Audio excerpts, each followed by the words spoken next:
We are joined by Miss Tara Lemoyne from the CHIPS program. So welcome, Miss Tara. Nice. Okay. And let's see. We've of course got. Let's just introduce everyone down the line. We've got Margaret Jones, got Emily Barnett, got Jeff Kerwin, Missy Hopkins, Justin Burgess, Katie Hardeman, who you may not recognize, but she makes it all tick in the booth there. And she does this. That's right. She's not really bald, y'all. That's one of our expert questions. Of course, Miss Alice Berry, Miss Courtney Sage, who is the assistant director, and you saw her on stage, Kevin Cochran, who directed the show, and my lovely friend, Miss Kate Peckham. All right, so let's get cracking. I've got some great questions for you all. Some of them will be directed at specific people. Some you're always welcome to chime in. The students were wondering, what methods or tricks did you use to memorize large portions of dialogue or monologue? I wonder who that's directed. Obviously for me. I have always been blessed with a really great memory, but this play was very difficult for me. Not about the amount of words, although it may be the most amount I've had before, I don't recall. But what was difficult for me was that it's written with language that I don't use. It's not language that I use every day. The last play I was in was written for me, so it flowed out of my mouth. It didn't matter how many scenes or whatever. So it wasn't necessarily the amount of words as the content, and having to constantly look up words that I never use, and also learn how to pronounce them so that they were pronounced correctly, and everyone helped with that as well. But I just have really been blessed with that. It's something that you just do. Sometimes I write monologues down. Like after I've learned it, I sit and I write it down or type it. It's usually better to write. I write out a monologue. My biggest thing here was not so much memorizing the words as memorizing the order, of what happens, how it leads into the next thing. So that's just something I like to get on my feet and do before the show. And then, yes, I will do it tomorrow and Tuesday and Wednesday and Thursday, even though we're not here. But that's it. I think everyone is different. Some people they record themselves and I listen to it. I am a visual person, so I hold the script for a really long time. And even in my head, I can go, oh, it's an EX word, what is that word? It's extensive, right? Because I'm visual, so I can see it on the page. Please. Piggyback on what she said, what I normally do is I record, if I'm in a scene, I record everybody else's lines on my phone and leave a space for me, and then that's what I use to rehearse. Just practice. And just so you know, this is the second show I have done with Martha, and she has been off book at the beginning of rehearsals. Wow. But that's easy to do because I'm retired.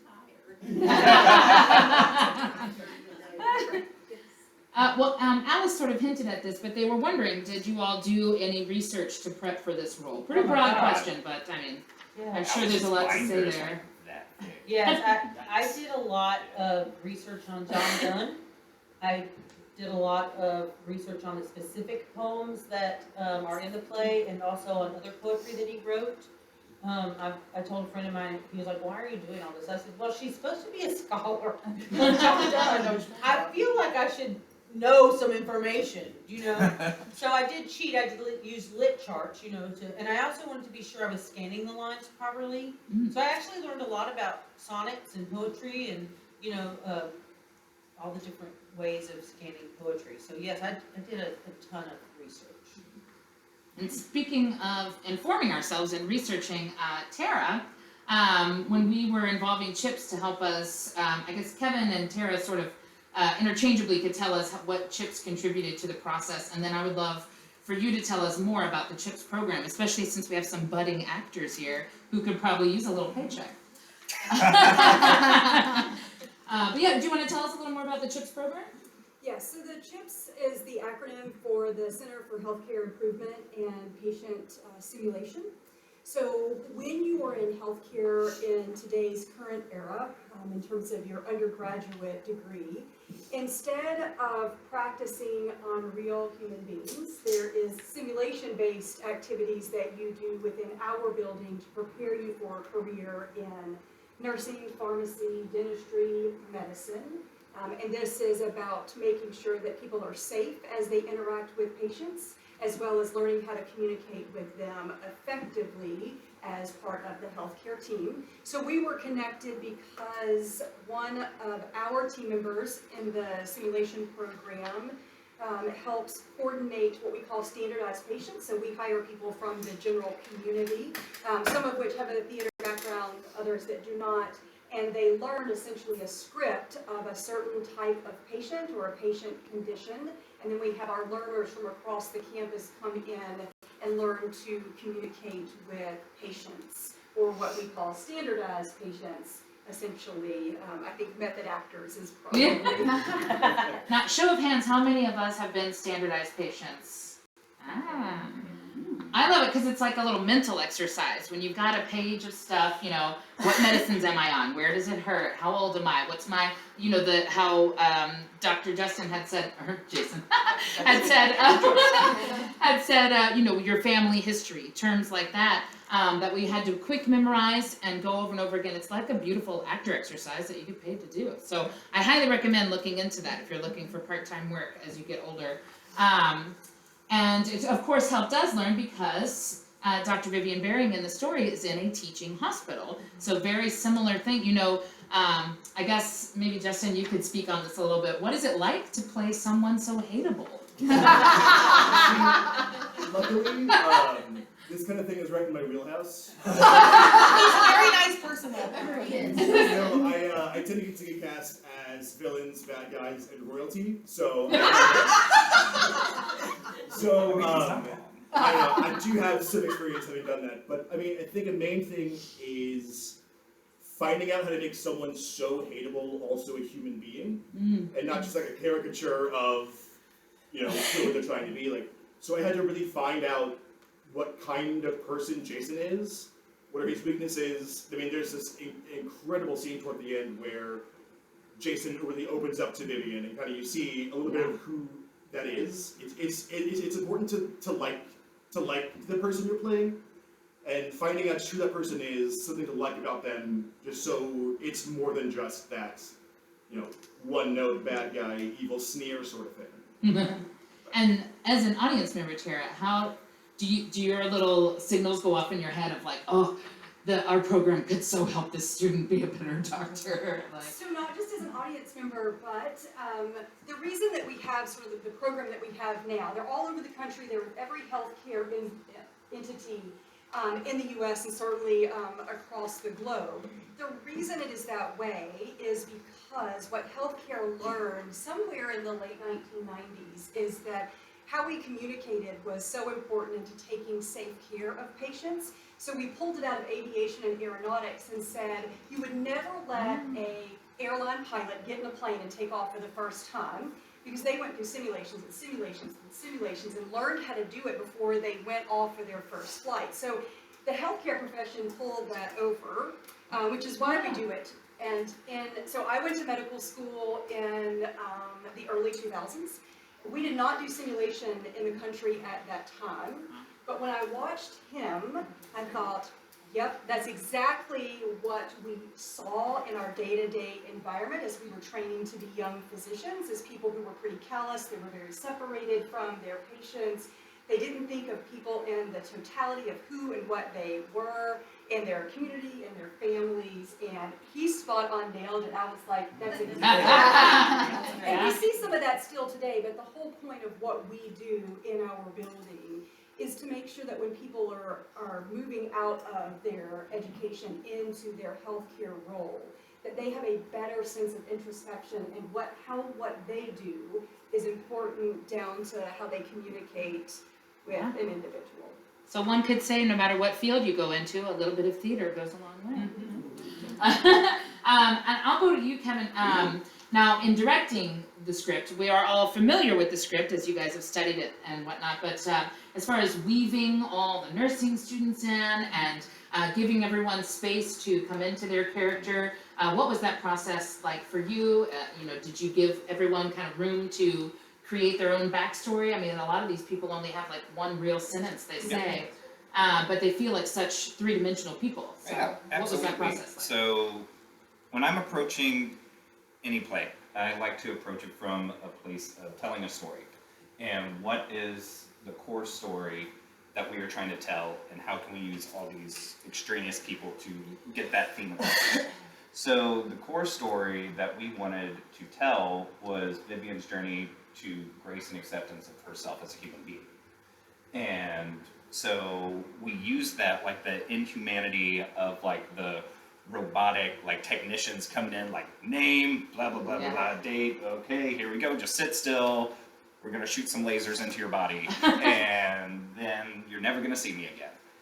And then you also have the humanity of like Professor Ashford or Susie, who comes in and just shows through the simplest things the peace and kindness of just simple human connection.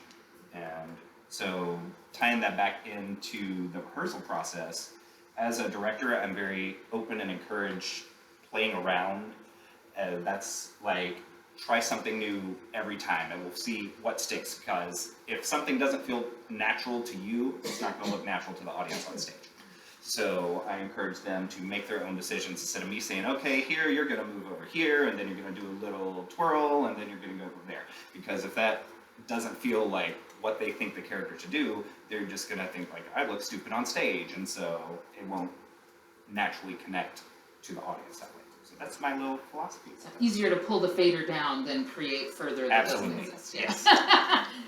So all of our, our ensemble folks, I know barely any of you get to feel like the human beings that Martha and Kristen do. Kristen Vandervoort, who plays Susie, is not with us, but those very human characters, it is a stark difference, maybe aside from when you're the students. But do you all have anything to contribute as far as like, what does it feel like to, do you feel like you're not contributing a whole lot, or do you have a whole backstory for your person? What's it like to watch from the sidelines? Anything you'd like to contribute? It is interesting to watch it from the sidelines, like being in the show and being an assistant director too, like realizing these people do have purposes. They're not just props, we're not just set pieces that move the set pieces. Like they would not be in the play like if they weren't meant for purpose. So I guess we've all just kind of had to find our individual purpose within the story, and because if not, then like I said, we're just people moving the bed back and forth. And particularly the student scene, I feel like is the one where like the most humanity for me personally like is in, because I'm the one who's like kind of working up the courage to talk to her and everything, and that's something I've had to do as a student, and I'm sure some of you had teachers like that. Yeah. Not Miss Maggie though, because I'm sure they are lovely. Or Gloria. So yeah, it's just finding, realizing that you're not just a moving piece throughout the story, like you have a purpose. And you don't necessarily always have to have like an elaborate backstory for something like that, but just anything that helps you kind of move you forward throughout. I always create some kind of little backstory that includes just something strange about the person. Like my medical student, she is the one that sat at the front of the class and just has the answer to everything but never studies. And like my student is the one who wakes up extra early to ever so slightly curl her hair. Like she doesn't care about class, but she's just like, look at me, hope I get through it. I love that moment when he cuts you off and you're like, I have the answer. Right, and I'm just so salty with him the rest of the time. Let's see, and this is a fun one. So the decision to shave a head or not, and the application of this incredible bald cap and makeup. I'm sure Alice could contribute some on that. All of our creative team, Katie. I will definitely say it takes a village. Yes, I decided I did not want to shave my head. I had said that the actress in me said yes, yes, yes, but the woman who lives a different life said no, no, no. And my friend finally said to me, you will cry every day for 2 years. Do not do it. And so I listened to him. But I did cut my hair short to make the cap look better, because my longer hair, it didn't look as good. But yes, it does take a village. We had somebody come in, a beautiful person named Blake, came in. He is also the person who cut my hair, but he kind of taught Katie. You want to take it from there, Katie? Yeah, so Blake And Martha. and Martha, his name or their name is Blake Galletti Meeks. They were wonderful coming in and teaching us. They're a makeup artist and hairstylist in Memphis. So if you need your haircut, go see Blake. But they came in, showed us how to apply, told us all of the materials we would need and things like that. So Alice and I get here about two and a half hours before to start her application. Like she said, she did cut off a bit in the back to make it easier. Typically, something that Blake taught us was, you know, if somebody has longer hair, you're able to like braid it or put it in a ponytail and just let it kind of come out of the back of the bald cap and go into the costume. As you see at the end of the show, she does not have her costume, so we didn't want just like a ponytail hanging out of her bald cap. So Cutting the hair is much easier than shaving the hair. yes, and her short haircut looks beautiful. It's great. It looks So really we get here about 2.5 hours beforehand. I guess simplified process of it is we gel the heck out of her hair to get it all back and all straight, especially the edges of her baby hairs here and here. We take a blow dryer to it to make sure it's dry because the bald caps are non-porous, so if you have something wet under there, it's going to stay wet. Then we go in with some spirit gum, do an anchor point right here at the top of her head and then one at the back at the nape of her neck. And then we just go around, and that's where the wonderful Martha comes in. It is, yes, and Missy now too. It's really hard to do with just two hands because I need to pull out the bald cap and apply spirit gum and fan it and press it down. And so Martha's been wonderful in coming in a little bit early too to help me, and she lets me boss her around and be like, no, move your finger this way. So she's very gracious in that. And then Missy started helping out last night and today. We found that the bald cap, when it gets wet, and I think what happens too when she has the hat on, it holds that moisture and that heat. So when we paint it, it kind of shrinks up and wrinkles.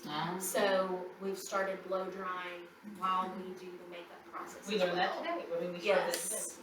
So we go in, we glue it all down, trim off the edges, and then glue down the extra little excess edges, and then paint it up, and then we block out our eyebrows. Kind of go With from there. glue. Yes, with Glue. glue. Eyelash glue. Yes. And Elmer's glue. oh my goodness, glue glue. Like Drag it's an old drag Glue technique. stick, like you use. Yes, Elmer's glue stick.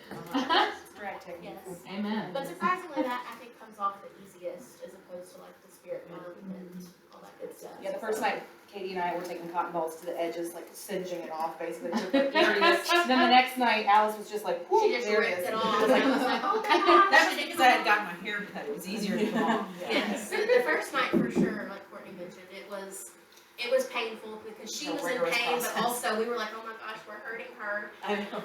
But we had a bottle of baby oil. Baby oil usually kind of dissolves it a little bit better, and it's cheaper than spirit gum remover. Yeah. So we use that. We also sometimes have to use isopropyl alcohol or acetone to help get those little blue remnants off. So it'll be nice for Alice to have a break for her hair and her skin. Again, It's definitely a process, but she's a champ about it. And we've got Missy and Martha helping out, so we've got a good ball cap team. Now, speaking of fun, they were wondering with such a, I mean, obviously the play has incredible amounts of humor in it, but it is a somber topic that evokes a lot of sense memories or personal, feelings. How do you keep the process fun when you're working on a show like this? I guess not. Or like, certain exercises to keep it light, or not losing yourself in your own emotional connection to the story, things like that. I think we were just lucky with a cast that does bring a lot of joy to the room. We cast great people who, I don't want to say like any of us are like desensitized or detached from it, because unfortunately, not even just cancer, but just grief and loss is something that we all go through, and it's heavy. And I was talking about it earlier today. I didn't realize certain parts of the play that hit people until we're talking outside after, and they're like, oh, for example, somebody last night said it really hit me when they're about to call the code on Vivian and Susie stops Jason and Jason just says she's research. Like that is heavy stuff. Yeah. So I think like repetition, hearing the lines and hearing the text so many times, again, doesn't desensitize us, but it just kind of, it's like a well-oiled machine. We're moving, we're going, and again, we have a lot of people who bring a lot of joy to the room, so that is nice. I also don't look at it as a somber piece. Yeah. I look at it, I mean, that's why I think John Donne's poetry is there. I think we have a sense of what death is, and yes, definitely, when she has to face it, it's scary and it's all of that. But this, I find a lot of, not joy, but a lot of comfort in the Donne poetry about death, particularly that last bit of Death Be Not Proud. It is one short sleep, we wake eternally, and death shall be no more. How beautiful is that?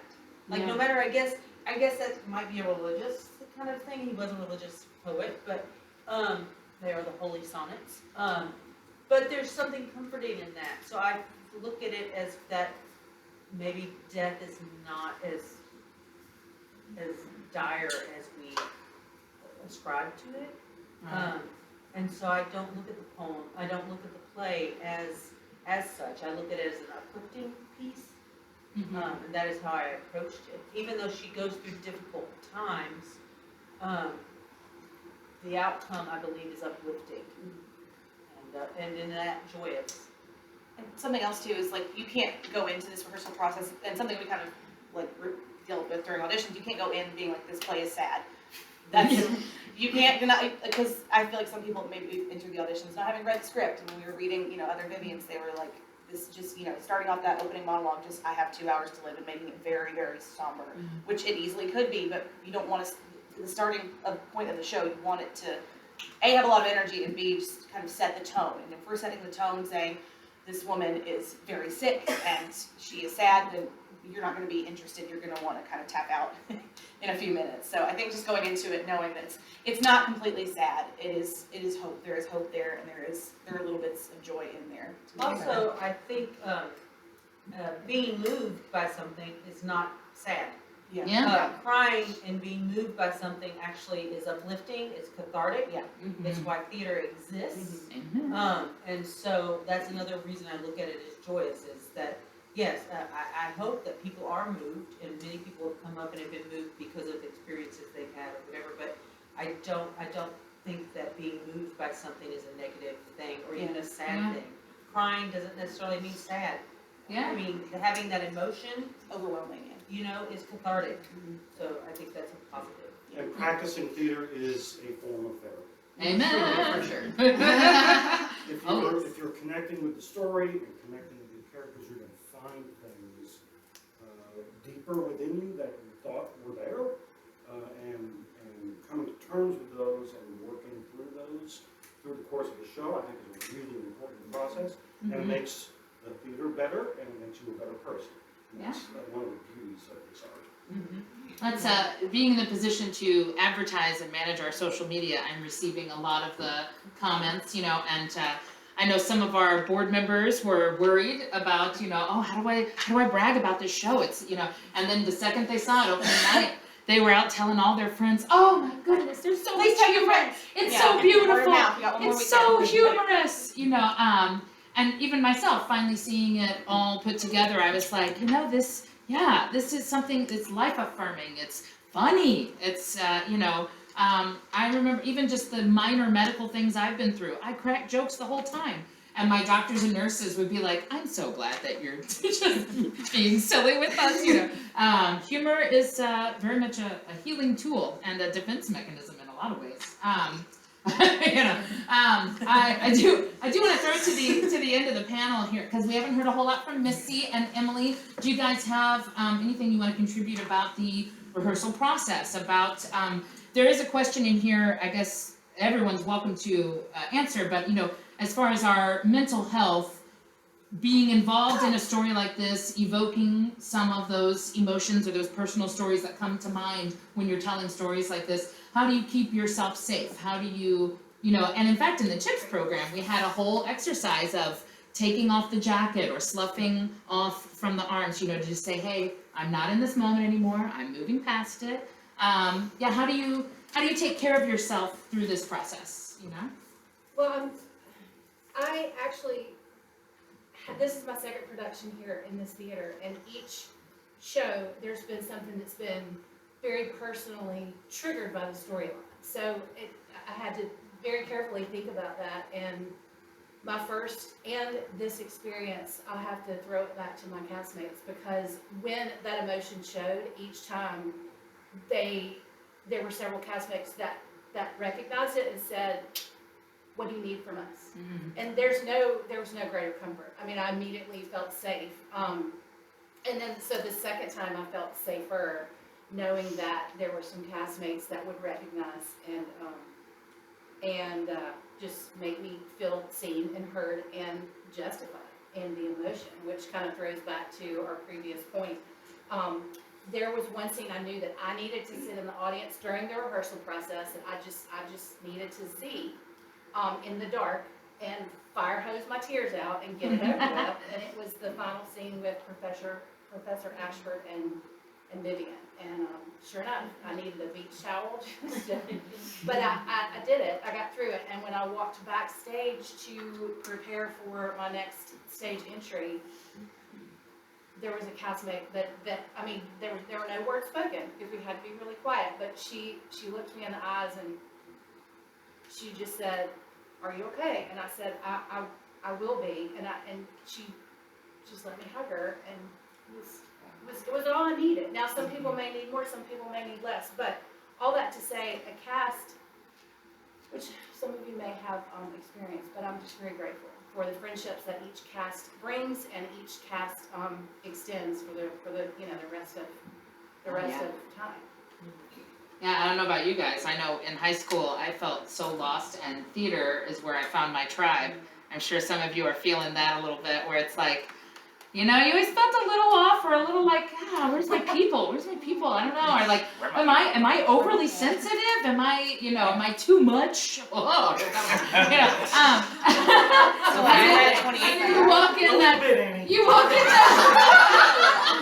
you walk in that theater classroom, or you get in that show, and you feel like, wow, this isn't a setback. This is a skill. This is a benefit. This is my people, and it is beautiful how it teaches you empathy, whether you're in a show with people or you take that into the rest of your life.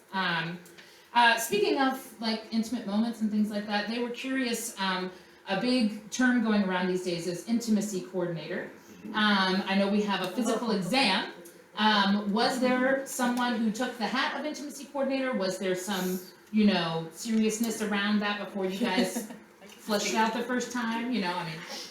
So we did not have an official intimacy coordinator, but being an assistant director on this production, having a woman's perspective on the other side of the table, per se, I was kind of able to help assist in not demonstrating a pelvic exam, but just kind of giving an idea. Myself and a few other, my fellow female castmates are saying, like, this is what it is like, and it is not fun. So just so the men know, like, they're like, why is she squirming? It's like, oh, well, we'll tell you. We had watched a few informational videos for the gentlemen who were trying to choreograph that scene. They learned a lot. Even I learned a lot there, because there were certain things I wasn't aware of. But yeah, no official intimacy coordinator, but definitely made sure we had a safe space for everybody, and I hope everybody felt that way, especially Alice, and consent is important. I did have to always keep saying, "You can touch me." I think we are in a time period when people are so aware of that kind of thing. I am much older. I grew up in a different kind of theater, and I just had to keep saying, "You can touch me." Everyone, I'm fine. Like even doing we took a lot of time before people were actually on my chest or anything like that, and I was like, I'm fine. So I think it depends on the person who is in the moment, in the scene, right? Of what they're comfortable with. And we just didn't need an outside person. We were good with Kevin and Courtney and everything, But that verbal consent was also, Yeah. it's very important for sure. And I feel like more shows I've done recently, like not just this one, it's, people asking that verbal consent, hey, can I touch you? So that's always important, and also, setting boundaries for yourself as an actor. If you ever feel uncomfortable in a situation, say it. You are not wrong. No one will fault you. You will not, not work again or whatever. Just always be vocal about your needs and your boundaries. Important to know if there's a public exam. Yeah. Do know that before you audition. So we have yet to find a situation in which Alice is uncomfortable. There you go.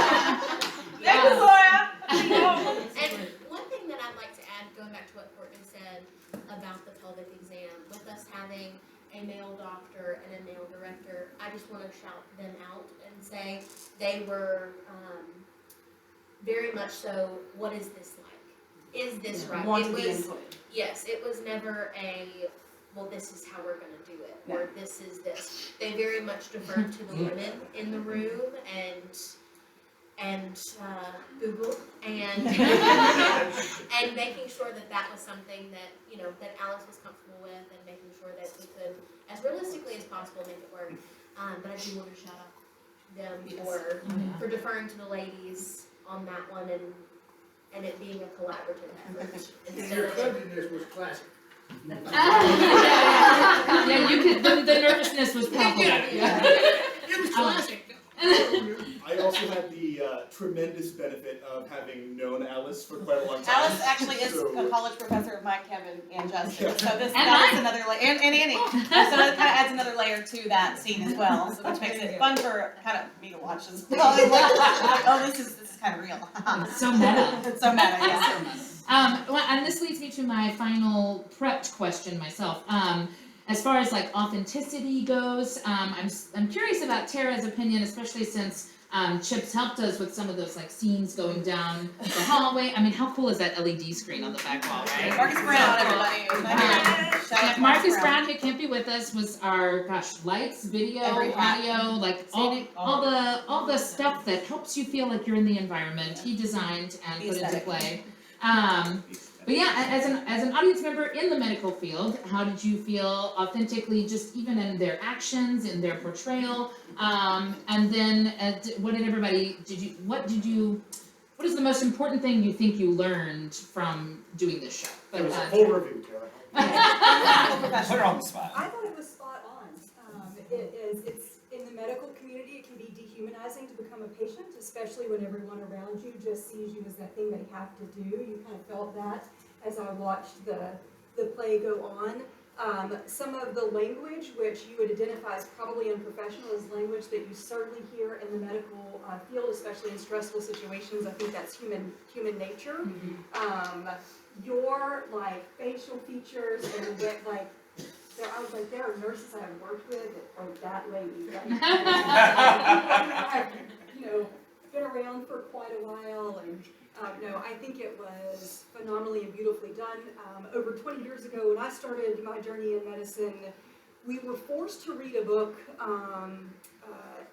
It was called The House of Gods. And I wish, and it was about the dehumanization that happens in medicine, how to stop that in your own self. And I don't think that people have continued to push that agenda so much in the written or theater form. We do it on the standardized patient thing piece of it, but I think everybody in the healthcare community would benefit from watching this, because it's this slowed down version of what it feels like when somebody is going to die and their journey in medicine. It particularly resonates with me. The type of medicine that I practice is intensive care medicine, so bearing witness to the death of hundreds of people in my lifetime, I like this. Yes, I wish I could share it with everyone. Well, tell them to come. Tell them to come, one more weekend. And thank you so much for your contribution and for being with us It's here not today. done a lot. She provided a lot of the medical props that you saw on stage. Sort of, I guess one would say the word dramaturgy, a little dramaturgical contribution. And so I would say, just before I take a couple of questions from the audience and we wrap things up, if we just want to go down the line and everyone say either something super impactful from being a part of this show, or your favorite moment in the show itself, or something you learned you didn't think you could learn from doing theater, something you just kind of want to throw out there before we wrap it up. You want to start, Martha? Well, gosh. It has to be reading The Runaway Bunny. Oh yeah. Oh my She brings it home every night, y'all. That's not the entire book, by the way, but it kind of condenses it, but, just reading, and Alice just snuggles up against me, I mean, it's so comfortable. It's really beautiful. But I love reading that book. I think for me, just the character of Vivian is so fascinating to me. Just her intelligence and her humor and her independence is just something that really speaks to me. Mm-hmm. So I touched on it before, and I'll say it again, theater as therapy. Amen. Both of my parents went through morphine drip at one point. So that whole final scene with Dr. Collector ordering morphine drip, he knows what that means. He knows where it's going. So I think about them every time I do that scene and what that means. And it has helped me enormously in dealing with those feelings. It's been years, but still, there's, feelings in there. So anytime you get an opportunity to do a show that touches a piece of you, that deeply like that, grab on with it. Mm-hmm. I suppose mine's somewhat the same, and it's somewhat repetitive of what I said before, but being able to witness the development of that scene with Martha and Alice, Professor Ashford and Vivian, when the book is read, it's another stage of life for both women, and certainly another stage of friendship where they were teacher and student before, and now they're just two humans that are there for each other. And it was a beautiful thing to see develop, and it was relatable. As the age that I am, and I think about my friendships and the evolution of those, it's very relatable and something that just made me grateful for the depth of friendships that I've had the privilege to have. Yeah, for me, I think I learned a lot from the show, but one of the biggest things was what women go through in the medical fields, both as workers and as patients, and how, boy, is that different from what men have to go through. And just, I don't know, I guess I don't have a whole lot to comment on that necessarily, but this was an incredible learning experience from a lot of angles, and I feel very privileged to have been a part of this process. I have several favorite moments, but I'm going to just give one. One of my favorite lines is of Vivian's is, "Now is a time for, I dare say, kindness." And kind of going back to what Kevin was saying in the beginning of this journey of her giving herself grace and realizing maybe not, unfortunately, a little bit too late, that kindness may have been a little lacking in her life previously. I think not only for ourselves, to show ourselves kindness, but showing others that kindness too, especially with the way the world is today and things going on. That is one of my favorite and I think most relevant moments for me. That line always sticks out for me. I'm sorry, I'm being a little moved myself just to get an answer. I think for me, just being able to be in the moment and it's hard when you have so much going on. There are times in the play where I have to remind myself, be in the moment. Or when I'm in her scene, she's talking a lot, so I go, oh, I can run my lines in my head right now. But I have to go, no, boy, she's so smart. I admire her so much. I'm learning so much. I didn't put a comma. I'm trying to follow and really stay in it. And so that when lines like that you said come up, that they come up from an honest place. The one that catches me each time is the I'm scared. Which I'm enjoying that it catches me because also I dedicate this performance to my own E.M. Ashford, who is here. That's why I was a little teared up because Miss Gloria Paxton. I feel like this was a very difficult role. I've been doing this for like I'm very old, I've been doing it for over 30 years. And most of it has always been with Gloria. She was my professor, my mentor, my friend, my family.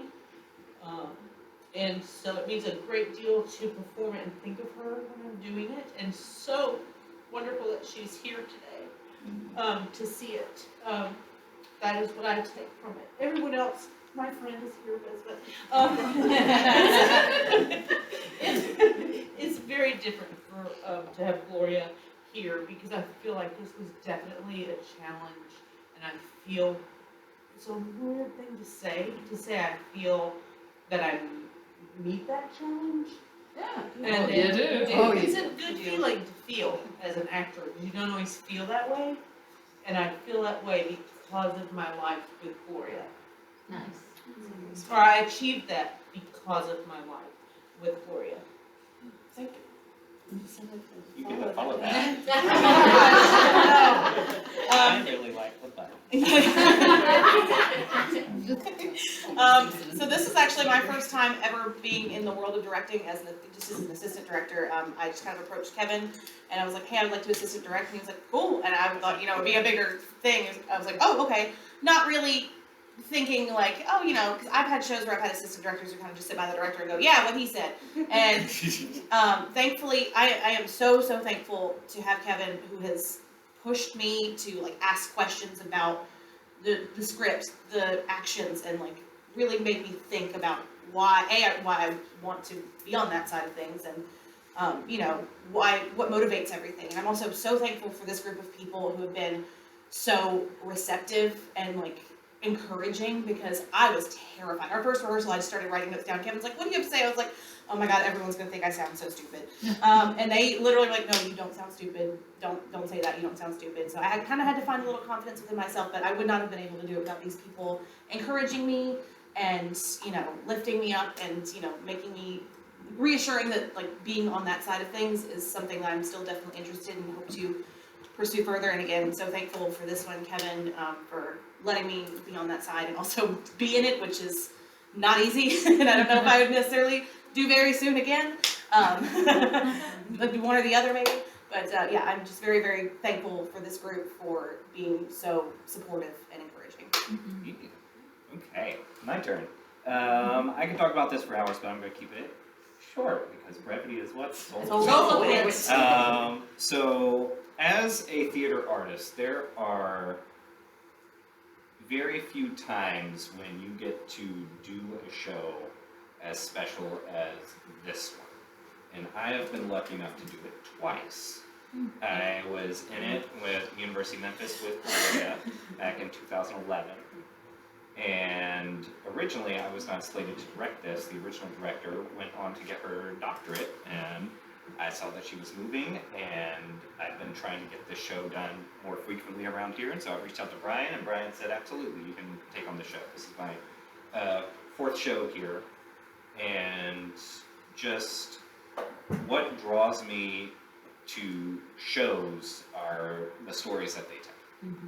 And I've found like this niche of doing this weird stuff with Kate and me, and having the chance to branch out from that and bring the story of just like the basics of humanity to life has just been an honor, and I've had a wonderful team.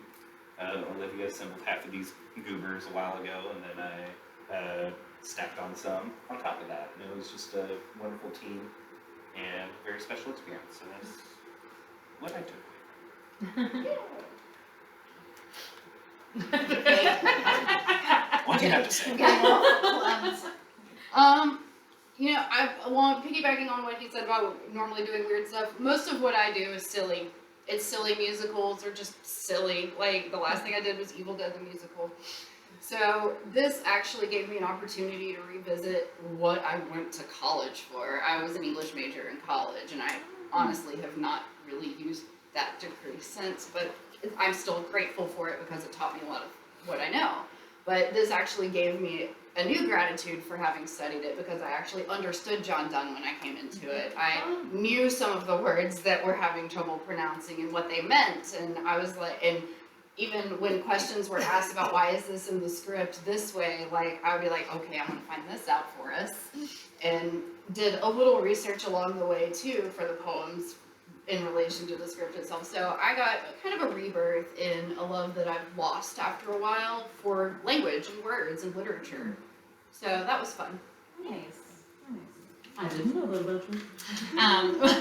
Well, I've been taught by and worked alongside and directed by and friends with just about everybody on this panel. And if I wasn't before, I am now.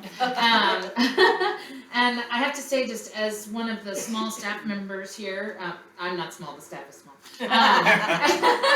At Germantown Community Theater, it's easy to think that a suburban community theater is just meant for, wacky musicals and escapism, but it makes me really proud when we can tell important and impactful stories, and we can get minds from every walk of life in here who all can have a visceral reaction to it, because ever since going to U of M and learning of the craft, no matter what I do, like some of these folks said, no matter how big or small your role, no matter what part of the story it is, they're a whole person, and it's my job to get you to love them or connect with them or want to, see their story end well. And it's beautiful when we see a story play out and maybe the exact same thing hasn't happened to us, but it harkens up or evokes something in us that we needed to feel, or that we needed to know we weren't the only person feeling it.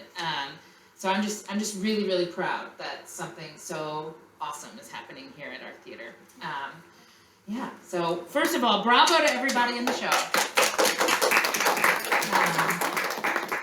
And I definitely want to see, Maggie, if you have any particular question or comment, and we can take maybe like 2 or 3 questions or comments before we get out of here. No, thank you for just meeting with these kids and sharing this time with us. This has been really special to me. I was at U of M when we did it in 2011. I was in it. I was there. And it just all comes full circle. Studying it first year of college, teaching it my first year for teaching here anyway. It's been a real big gift. Oh yeah, and our teachers can sometimes really truly feel like family, especially in the fine arts. We connect on such a visceral level. So I am so happy that you are teaching theater. I think it's so great. Any questions from you guys that we didn't cover? Yes, sir. Well, not exactly a question, but a comment. Yeah. It was in the scene where it goes back to Vivian and her father. Yeah. I don't know what is exactly, probably something with the lighting, but it looked like your face just went back to that of a 5-year-old somehow. Yeah. That was called related acting. It's true. And also like the eye bags also more or less completely disappeared too. How about that? Like your whole physicality can change. Ms. Sharon. I was really moved by the code scene. Code folks talk to me about that. Oh man, it was a hard scene. Y'all, it was a long road to get there. Yeah. So it's organized chaos is the best way I know how to describe that scene.